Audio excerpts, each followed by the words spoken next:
Okay sir, આપનું નામ? મારું નામ કનુભાઈ શાહ. કનુભાઈ શાહ. જૈન છો બધા? આ જૈન છીએ અમે બધા. અચ્છા, કેટલા લોકો ટોટલ આવ્યા છે સાહેબ? 14 હા, ટોટલ 14 જણા. તો આ જગ્યાએથી હું તમને 14 જગ્યાએ લઈ ગયો ઉપરકોટ કિલ્લાની અંદરથી. પહેલી જગ્યા આપણે તોરણ ગેટ, ત્યાંથી સીધા લઈ ગયા પથ્થરની ખાઈ જોઈ આપણે. પછી નીલમ અને માણેક નામની તોપ જોઈ સાહેબ? બરાબર જોઈ. એ તોપ જોઈને આપણે રાજુલનો મહેલ પહેલા કહેવાતો એ જગ્યા જોઈ. હા, એથી બુદ્ધિસ્ટ કેવ ગયા. બુદ્ધિસ્ટ કેવથી અડીકડી વાવ, બરાબર. એ સમયનું નેમ રાજુલનું સ્ટ્રક્ચર એ બતાવ્યું બધું. રાજુલના થાપા આપણે હા એ બતાવ્યા બધા. ત્યાંથી લઈ આવ્યો નવઘણ કૂવો.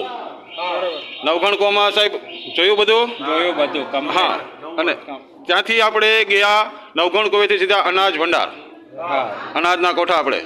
એટલે બધા જોઈએ ને, બધાને બે બતાવ્યું કમ્પ્લીટ.